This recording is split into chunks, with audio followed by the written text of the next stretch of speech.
Hola manada de lobas y lobos, hacía un tiempo ya que no hacía biografías atómicas y hoy vamos con un escritor que yo no menciono mucho cuando digo sobre mis escritores favoritos de Uruguay, que es uno, que es Horacio Quiroga, y chau, para mí se terminó, pero hay otro que nació en Montevideo, vivió 13 años aquí y después se fue a Francia y es el iniciador involuntario del surrealismo. Este es Isidore Duqués, más conocido como el Conde Lautremont, o sea, con su seudónimo el Conde Lautremont, que fue un poeta franco-uruguayo cuya obra se considera precursora al surrealismo y otras corrientes literarias del siglo XX. Su estilo innovador y sus temáticas oscuras y violentas lo convierten en una figura clave de la literatura moderna, a pesar de haber sido prácticamente desconocido en su tiempo, como muchos. Isidore Duqués nació el 4 de abril de 1846 en Montevideo, Uruguay. Su padre, François Duqués, era un diplomático francés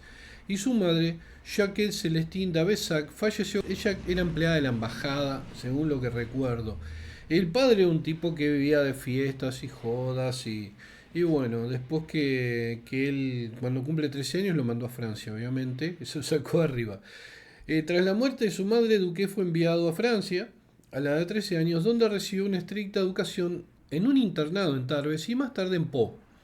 Y no Po el de los Teletubbies.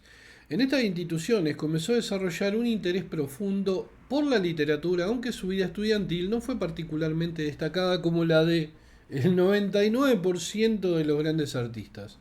En 1867 Duqués se mudó a París para estudiar en la École Polytechnique, aunque no se graduó. Poco se sabe de la vida personal durante estos años, pero se cree que vivió en la pobreza y en gran aislamiento, lo que probablemente alimentó sus escritos. En 1868 publicó la primera y única parte de su obra más famosa, Le Chant du Maldoror, bajo el seudónimo de Conde de Lautremont, o Le Comte de Lautremont. Esta obra es un largo poema en prosa que narra las acciones y pensamientos de Maldoror, un personaje oscuro y nihilista que desafía las convenciones morales y religiosas. Y bastante repugnante el personaje, con incluso algunas inclinaciones siniestras de las cuales no tengo mucha ganas de hablar. Pero no implica eso que el libro no sea un disparate y una obra de arte. Hay un montón de escritos y datos, pero el problema es que son suposiciones o cosas que dicen terceros. Entonces me parece que lo importante es ir directamente al hueso, como decimos por aquí, y hablar someramente lo que es la obra, lo que era él, y leerles al final un fragmento que a mí me impactó cuando tenía 16 años y eso habla de lo mal que yo estaba a los 16 años. Le Chant du Maldoror fue más o menos escrito entre 1868 y 1869. La obra está compuesta por 6 cantos que relatan las aventuras y pensamientos oscuros y siniestros y espantosos y morbosos de Maldoror, un ser malvado y misántropo que desafía la creación y la moral. El lenguaje surrealista, lleno de imágenes violentas y blasfemas que rompen con las normas literarias de la época. Esta obra es considerada un texto fundamental del surrealismo y del simbolismo, aunque no fue ampliamente reconocida hasta décadas después de la muerte de Duqués. Después escribió las Poésies 1 y 2 de 1870, que son 2 colecciones breves de aforismos en las que Duqués, utilizando un tono más moralista y racional, parece renegar del tono oscuro de Maldoror. Las poesías promueven un rechazo a la negatividad y exponen ideas sobre el valor de la claridad y la verdad en la literatura. También un tema de una especie como de reconsideración de su creencia en Dios y todo eso, pero algunos estudiosos dicen que esta fase se da porque muchos le criticaron, principalmente editores que no le quisieron publicar y algún conocido, le criticaron la obra de Maldoror y le dijeron que iba a ser impublicable y que nadie le iba a querer leer y que iba a ser vilipendiado porque era una época donde no se podían escribir este tipo de cosas, principalmente las que rechazaran a Dios, la iglesia, etcétera. Y quizás Duqués trató de congraciarse o de conseguir publicar haciendo lo que los demás le estaban pidiendo. Y no le fue bien con eso último. Isidore Duqués fue redescubierto por los surrealistas a principios del siglo XX. André Breton, el fundador del movimiento surrealista, y otros escritores como Luis Aragón y Philippe Soupault consideraron a Lautréamont un precursor y una gran influencia para su movimiento. Algunos incluso no querían divulgarlo, querían dejarlo como una especie de símbolo de ellos a nivel interno, como si fuera algo secreto del movimiento, como si fueran una secta, pero Breton nos mandó a cagar y lo divulgó igual. Bueno, Breton alabó leyendo Maldoror por su estilo libre y su enfoque en lo irracional, lo inconsciente y lo onírico, características fundamentales del surrealismo. En su manifiesto del surrealismo en 1924, Breton menciona a Lautréamont como uno de los escritores que mejor encarnaban el espíritu surrealista, aunque no lo describió directamente como el fundador del movimiento, porque obviamente un movimiento lo funda alguien con conciencia. Como por ejemplo Lovecraft no fue fundador del Weir, pero sí fue involuntariamente el fundador del Weir. ¿Entienden más o menos? Una de las frases icónicas atribuidas a Lautréamont que Breton y los surrealistas citaron a menudo es hermoso o bello, como el encuentro fortuito de una máquina de coser y un paraguas en una mesa de disección, lo cual resume la búsqueda surrealista de lo inesperado y lo extraordinario en lo cotidiano. Pero vamos a la frase completa, extraída de los cantos de Maldoror.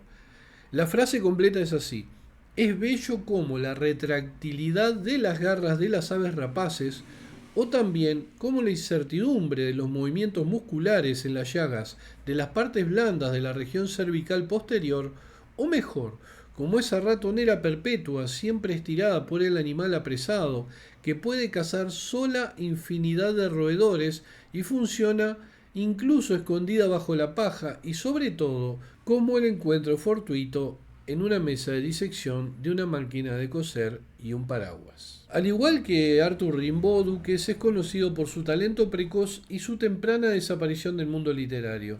El seudónimo Conde Lautréamont se cree que puede estar inspirado en la novela Lautréamont de Eugène Sue, aunque Duques nunca aplicó su elección del nombre. Durante su vida, Duques no tuvo éxito literario significativo. Fue solo en el siglo XX, principalmente gracias a los surrealistas, que leyendo Maldoror alcanzó el estatus de obra maestra de la literatura moderna. La obra de Duquet fue considerada tan transgresora para su época que muchos libreros se negaron a venderla y muchos editores obviamente a imprimirla. Creo que la mandaron a imprimir a Bélgica porque en Francia no quería ningún impresor. Su exploración de la maldad, el odio y el desafío a Dios estaba muy por fuera de los límites aceptados, y tiene cosas que son muy chocantes. Hay una escena con un bebé, pero donde él no la hace, sino que la piensa, y la verdad que es muy desagradable. Me hizo acordar a la bruja de Escher, capaz que viene de ahí. También hay una frase donde Maldoror tiene un encuentro con una tiburona en el mar, con una hembra tiburón blanco creo que es, y tienen sexo, porque la tiburona lo ve tan malo, tan malvado, que es seducida por la maldad de Maldoror. A ese nivel estaba el personaje. Esto, como es una biografía atómica, y atómica es de átomo y es pequeño, va a concluir ahora con un fragmento de su libro que me atrapó a los 16 años y que leí en la revista Lo Inexplicado, para concluir en la Biblioteca Nacional pidiendo el libro y leyéndolo en un par de horas. Miren, le cuento esta anécdota rápida. Yo a los 16 era muy fanático de todo lo que era misterios, ocultismo, ovnis, y compraba la revista Cuarta Dimensión, que me la había comprado mi padre hasta que murió, y después la seguí comprando, de Fabio Serpa, que era argentina, y la revista Lo Inexplicado, creo que era española, que también la veía en los kioscos y la compraba. O sea, aparecía en los kioscos siempre desfasada, 3, 6 meses, pum, todo. Y una vez me acuerdo que caí en una librería que tenían como 10 y me las compré todas. Cosas que ya no las tengo, por desgracia. En la contratapa de Lo Inexplicado creo recordar que venían biografías chiquitas. Había de Lovecraft, había de Machen y había una de Isidore Duques, o sea, de El Conde de Lautréamont. Cuando la leí me fascinó el fragmento que voy a leer ahora, pero yo leí solamente, creo que eran 10 renglones nada más de esto.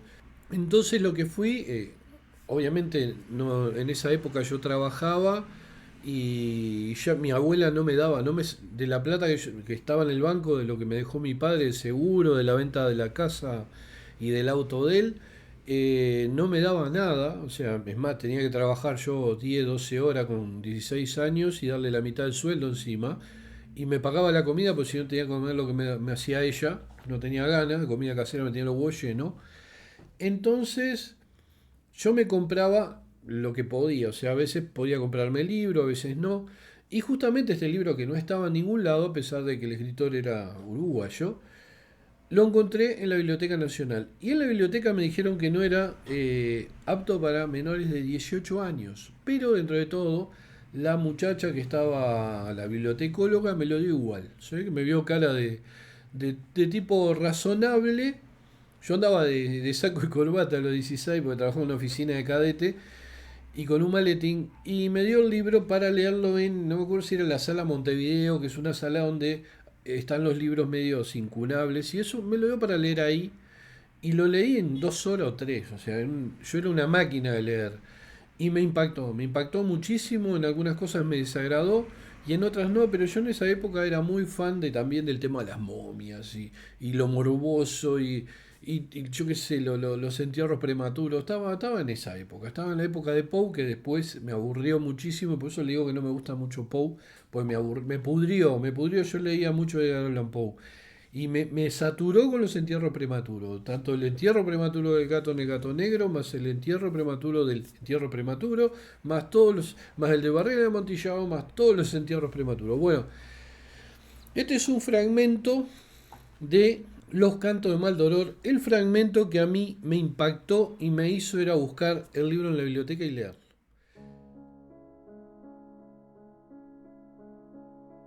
Soy sucio. Los piojos me corroen. Los cerdos cuando me miran vomitan. Las costras y las escaras de la lepra han descamado mi piel cubierta de pus amarillento.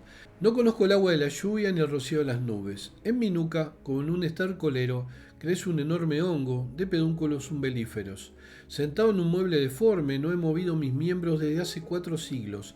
Mis pies han echado raíces en el suelo y componen, hasta la altura de mi vientre, una especie de vegetación vivaz llena de innobles parásitos que no deriva aún de la planta y tampoco es ya carne. Sin embargo, mi corazón late, pero ¿cómo latiría si la podredumbre y las exhalaciones de mi cadáver, no me atrevo a decir cuerpo, no lo nutrieran abundantemente? Bajo mi axila izquierda, una familia de sapos ha fijado su residencia y cuando uno de ellos se mueve me hace cosquillas. Tened cuidado de que no se escape uno y vaya a arañar con su boca el interior de vuestro oído. Sería capaz de penetrar a continuación en vuestro cerebro. Bajo mi axila derecha hay un camaleón que les da caza perpetuamente para no morirse de hambre. Es preciso que cada uno viva. Pero cuando una parte hace que fracase la astucia de la otra, al no encontrar nada mejor con qué molestarse, chupan la grasa delicada que recubre mis costillas. Ya estoy acostumbrado. Una víbora perversa ha devorado mi verga y ha ocupado su lugar. La infame me ha convertido en un eunuco. Oh, si hubiera podido defenderme con mis brazos paralíticos, aunque creo más bien que se han transformado en 2 leños. Sea lo que sea, lo que importa es constatar que la sangre ya no llega hasta ellos para pasear su rubor. 2 pequeños erizos que no crecen más arrojaron a un perro, que no lo rechazó, el interior de mis testículos. Lavada cuidadosamente la epidermis, ellos se alojaron dentro. El ano ha sido obstruido por un cangrejo. Animado por mi inercia, custodia la entrada con sus pinzas y me hace mucho daño. 2 medusas atravesaron los mares, súbitamente atraídas por una esperanza que no les ha defraudado. Examinaron con cuidado las 2 partes carnosas que forman el trasero humano y haciéndose con fuerza su contorno convexo, las han aplastado de tal forma por medio de una presión constante que los 2 trozos de carne han desaparecido, quedando 2 monstruos surgidos del reino de la viscosidad, iguales en color, forma y ferocidad. De mi columna vertebral no habléis, pues es una espada. Sí, no le prestaba atención, vuestra demanda es justa. ¿Deseáis saber, no es cierto, cómo se encuentra implantada verticalmente entre mis riñones? Yo mismo no lo recuerdo muy bien. Sin embargo, sí me decido a tomar por un recuerdo lo que acaso no es más que un sueño. Sabed que el hombre, cuando supo que yo había hecho votos de vivir enfermo, inmóvil hasta haber vencido al Creador, caminó detrás de mí de puntillas, pero no tan suavemente como para que yo no lo oyese. Después no percibía nada durante un breve instante. El agudo estoque se hundió hasta la empuñadura entre las paletillas del toro de la fiesta y su osamenta se estremeció lo mismo que un temblor de tierra. La hoja quedó adherida tan fuertemente al cuerpo que nadie hasta ahora ha podido extraerla. Los atletas, los mecánicos, los filósofos, los médicos han intentado sucesivamente los procedimientos más diversos. No sabían que el daño que hace el hombre no puede deshacerse. Les perdoné la profundidad de su innata ignorancia y les saludé con mis párpados. Viajero, cuando pases cerca de mí, no me dirijas, te lo ruego, ni una palabra de consuelo, debilitarías mi audacia. Déjame avivar mi tenacidad en la llama del martirio voluntario. Vete, que no te inspire ninguna piedad. El odio es más altivo de lo que crees. Su conducta es inexplicable, como la aparente quebradura de un bastón sumergido en el agua. Tal como me ves, yo puedo hacer todavía excursiones hasta las murallas del cielo, a la cabeza de una legión de asesinos, y regresar para adquirir esta postura y meditar de nuevo sobre los nobles proyectos de la venganza. Adiós, no te retendré por más tiempo, y para instruirte y preservarte, reflexiona en la suerte fatal que me ha conducido a la rebeldía. ¿Cuándo acaso yo había nacido siendo bueno? ¿Contarás la belleza que está dentro de las palabras, la belleza que está dentro de la descripción de lo horrible, de lo horrendo, de esta especie de ángel caído o de un humano que ha llegado al nivel de maldad de cuando Machen dice que es el pecado? Yo creo que Arthur Machen quizás tuviera acceso a estos libros, que obviamente se publicaron en Bélgica, en Francia, y puede haber llegado a Inglaterra, principalmente porque Machen también tuvo vínculos con los franceses, con el Gran Diospan, etc. Después de esto quizás él pudiera entender que el pecado no es solamente ser malo, romper cosas, matar, robar. Machen dice en su obra que el pecado es cuando tu perro te habla como un humano, cuando el mojón de piedra sale en flores. Y obviamente esto que describe aquí Isidore Duqués transgrede la naturaleza principalmente humana, pero a su vez también la naturaleza, porque una cosa así no podría vivir. Al final está como describiendo un zombie. No, pero fuera de joda. Este tipo de descripciones que hace Duqués son las ensoñaciones de una persona que obviamente tiene un desprecio absoluto por la especie humana, y lo que yo podría decir es, ¿y quién no? Después de conocer a los humanos, ¿quién no? Espero que les haya gustado este video, quizás este fragmento final no, pero era como para que tengan una idea de quién fue Isidore Duqués y de por qué Breton y otros surrealistas lo consideran el iniciador involuntario, la palabra involuntario es mía, pero igual, del movimiento surrealista, que aportó muchísimo, muchísimo y sigue aportando al arte. Pero principalmente aportó en manos de Max Ernst, Breton, Salvador Dalí, Yves Tanguy y un largo etcétera. Nos vemos en el próximo video. Den me gusta, compartan. El que quiera colaborar por PayPal, mi cuenta está ahí, pronta para recibir su dinero y gastarlo en este lugar, y en cervezas, en alcohol, en café, en el combustible que yo utilizo para sentarme aquí y poder hablar, porque aunque no lo crean, yo soy una persona de naturaleza tímida. Y me costó muchísimo sentarme la primera vez. Ahora ya como que fluyo, pero estoy acá adentro. Si yo estuviera en otro lugar, no sé si podría hablar como acá o si me vendrían las mismas ideas a la mente. Bueno, ahora sí, dan su año.